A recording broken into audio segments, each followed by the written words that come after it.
అయితే మరి ఇంత హార్డ్ వర్క్ చేసి తీసుకొచ్చిన చిత్రం, ఇంత ప్రేక్షకాదరణ పొందుతున్న చిత్రాన్ని కొంతమంది ఇది చారిత్రాత్మక నేపథ్యం ఉన్నది కాదు, కొంత కల్పిత గాథ ఉంది అని చిన్న చిన్న విషయాల్లో కాజెస్ చెప్తూ వచ్చారు. ఆ వార్తలు మిమ్మల్ని ఏమైనా ఇబ్బంది పెట్టినాయా? ఎట్లా కదిలించినాయి? వాటిని ఎట్లా చూసారు మీరు? అయ్యో, అనేవాళ్ళు అంటుంటారు, దానికి మనం ఏం చూస్తుంటాండి. అంటే డాక్యుమెంటరీ చేసేటప్పుడు అయితే ఖచ్చితంగా కొట్టే తెచ్చినప్పుడు 2004 అంటే డాక్యుమెంటరీ, 2006 అది సినిమా. 2006 అంటే మనం ఇంట్రెస్ట్గా వెళ్తాం ఏం చేయాలి సినిమాకి. 2004 అంటే మాకు తెలుసులే అంటాం. అవును. డాక్యుమెంటరీ అయితే యాజ్ ఇట్ ఈజ్గా సినిమా అనేదానికి ఒక స్క్రీన్ ప్లే లీనియన్స్ ఉంటుంది, ఒక డ్రమటైజేషన్ ఉంటుంది, అన్నీ ఉంటాయి. అది ఏ చరిత్రలో అయినా తీసుకోండి, డ్రమటైజ్ లేకుండా కొద్ది గొప్ప కల్పితం లేకుండా అసలు ఏది ఉండదు. ఇప్పుడు ఒక పల్నాటి యుద్ధం తీసుకున్నా, బొబ్బిలి యుద్ధం తీసుకున్నా, బోర్డు సినిమాలు వచ్చినాయి. ఇది తెలుగులో ఇదే ఫస్ట్ హిస్టారికల్ మూవీ కాదు కదా.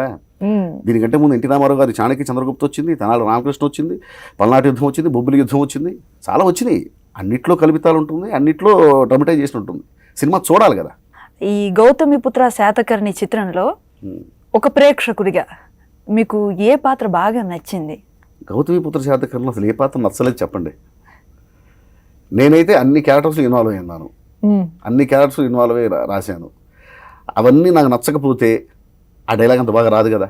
ఇన్ని పాత్రలకి మాటలు రాశారు కదా, బేసిక్గా ఇంట్లో సార్ పాత్ర ఏంటి? నేనా? నాకు మా ఆవిడంటే చాలా భయం అండి. దేనికండి? ఎందుకు భయం? ఎందుకు భయం? భార్య కదండి.